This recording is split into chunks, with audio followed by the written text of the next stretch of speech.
رب انی نذرت لک ما فی بطنی محررا، اے پروردگار میں نظر مان چکی ہوں تیرے لیے جو کچھ میرے پیٹ میں ہے یہ تیرا ہی ہوگا. محررا عبدا مخلصا مخلصا. محرر اس شخص کو کہتے ہیں جو کسی کی نوکری نہ کرے اور ایک ہی کام میں متوجہ ہو. اللہ. طالب علم نے علم حاصل کر لیا بہت زیادہ، تمام کے اس زمانے میں 22 سال 20 سال 28 سال تک پڑھا جاتا، کوئی درجہ بندی تو نہیں تھی، ایک ایک عالم کے لیے بیٹھے رہتے.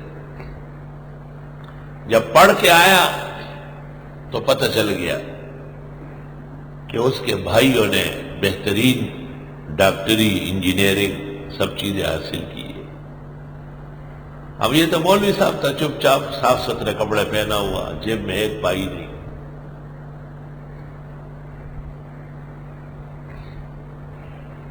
اور بھائی جو تھے وہ ظاہر بات ہے آتے جاتے تھے اور ہر وقت تمام سامان سے لدے ہوئے ہوتے تھے اور ان کے پاس بڑی دنیا تھی. اس زمانے میں والدین عالم نہ بھی ہوتے تو عقل مند بہت ہوتے. والدین کے لیے عالم ہونا ضروری نہیں ہے مگر تجربہ کار اور پختہ ایمان والا ہونا ضروری ہے.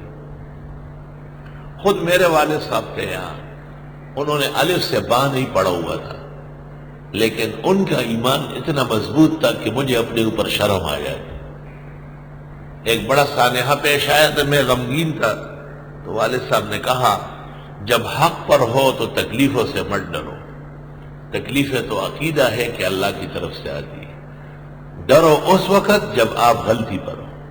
دیکھیں کتنی عجیب بات ہے.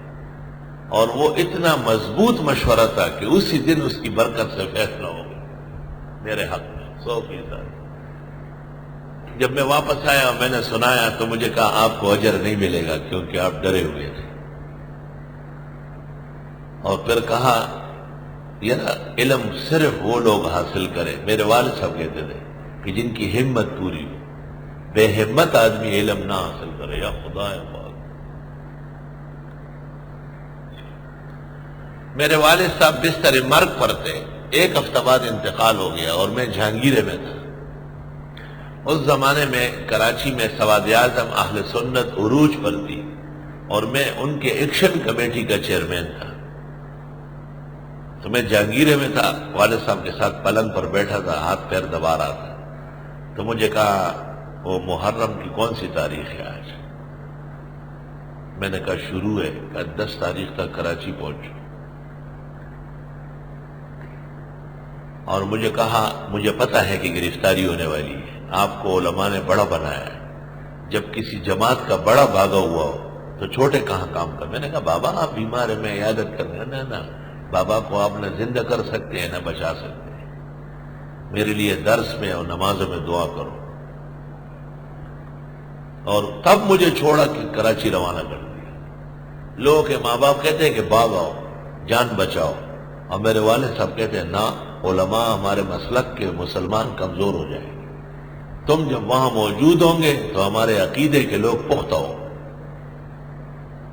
چنانچہ میں یہاں پہنچ گیا 5واں یا 6واں روز تک کہ صبح فجر کے بعد ٹیلی فون آیا کہ بابا جی کا انتقال ہو گیا.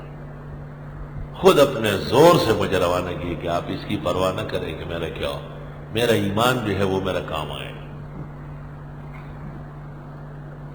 اتنا ثابت قدم انسان اور باعزم انسان میں نے صف العلماء میں نہیں دیکھا، صف العلماء میں نہیں دیکھا.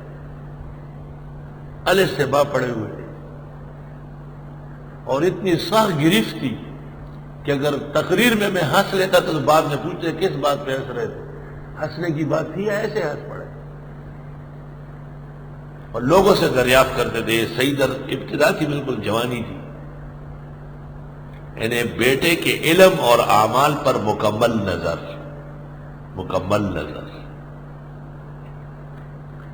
اور گھر داخل ہوتے وقت باقاعدہ میں اپنے آپ کو ٹھیک کر کے اندر جاتا تھا.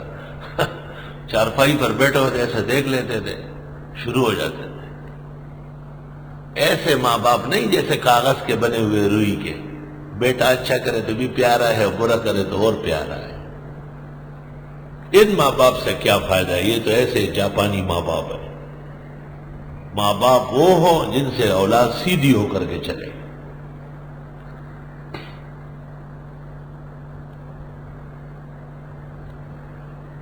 اللہ اکبر۔ اے اللہ، میں نظر مان چکی ہوں تیری، جو کچھ میرے پیٹ میں ہے یہ تیرے نام پہ ہوگا۔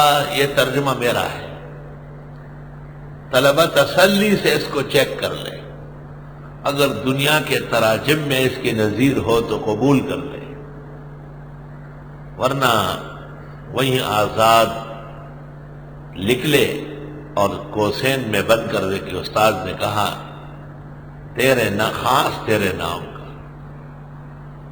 محرر۔ فتقبل منی، پس قبول کیجئے مجھ سے، انک انت السمیع العلیم۔ فلما وضعتها، جس وقت اس نے جنا، وضع جن گئی بچہ دے دیا، قالت بولی رب انی وضعتها انثی، اے پروردگار میں جن چکی ہوں لڑکی۔ خدا یہ تو پتر نہیں پتری ہے، اور بنات کے مدرسے بنے نہیں تھے، یہ تو 15ویں صدی کی بدعات میں سے بدعت حسنہ ہے۔ جو کام آپ کو کرنا ہو بدعت حسنہ ہے، جو کوئی اور کر لے بدعت سیئہ ہے۔ یہ اچھا تعارف ہے۔ بیویوں کے مدارس کے فوائد و برکات بہت زیادہ ہے، لیکن علماء پر امتحان شدید ہے۔ ان کی عفت اور پاک دامنی ان کے علم سے زیادہ ضروری ہے۔ ان کا حجاب اور پردہ امتحان اور علم سے زیادہ ضروری ہے۔ اور آسمان کے نیچے زمین کے اوپر واحد مدرسہ ہے دنیا میں جس میں پورا نصاب ہے اولا سے دور حدیث تک، اور جس میں اساتذہ کرام بیویوں کو پڑھانے وہاں جانے کی تکلیف نہیں فرماتے، بلکہ یہیں سے پڑھاتے ہیں رجال کو، اور آواز لاؤڈ سپیکر میں وہاں جاتی ہے، اور 450 بچیاں وہاں بیٹھ کے پڑھ رہی ہے، اور الحمدللہ بدنظمی کا پتہ بھی نہیں ہل رہا۔ خدا تعالیٰ ہماری ناظمہ صاحبہ اور ان کے رفقا کو، رفیقات کو اجر عظیم عطا فرمائے، اور اچھے اخلاق اور اچھی کارکردگی عطا فرمائے۔ خواتین کے متعلق وہ تشدد نہیں ہو سکتا ہے جو رجال کے اندر ہوتا ہے۔ ان کو تو ہم قیام دیتے ہیں، طعام دیتے ہیں، وظائف دیتے ہیں، تمام اخراجات مہینے کے 15 و 20 لاکھ ان پر خرچ ہوتے ہیں۔ بیویاں اپنے خرچے پر آتی ہے اور جاتی ہے، کبھی دعوت ہو اور ہم نے کہا تو ٹھہر کے کھا لیتی ہے، ورنہ سیدھی جاتی ہے۔ ان کا مقام مرتبہ بہت اونچا ہے۔ اور پاکستان میں جتنے بھی بیویوں کے مدرسے ہیں بنات کے، ان سے فیس لیا جاتا ہے۔ احسن العلوم تاریخ کا واحد مدرسہ ہے کہ جس میں فیس کا کوئی تصور نہیں، کوئی تصور فیس کا نہیں۔ مولانا صبا احسن مرحوم بعض مصالح اور حکمتوں کے پیش نظر مجھ سے اس میں فیس منظور کروانا چاہتے تھے، لیکن میں نے کہا کہ جیسے ہم پڑھ چکے ہیں بغیر فیس دیے، ہم کسی پڑھنے والے سے فیس تا قیامت نہیں لیں۔ میرے ہوتے ہوئے ایسا نظام نہیں بن سکتا، اور میں نے کہا میری دعا ہے کہ میرے بعد بھی قیامت تک اس ادارے میں دکانداری اور تجارت نہ ہو، اللہ کے فضل و احسان و سہارے پر ادارہ۔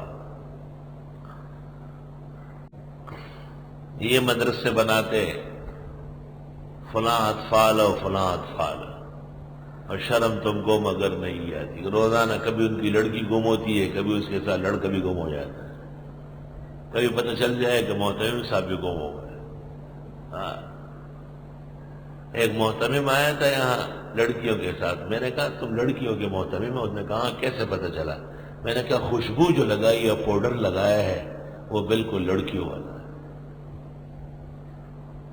قیامت کا مقام ہے، بہت افسوسناک مرحلہ ہے۔ سخت احتیاط کی ضرورت ہے۔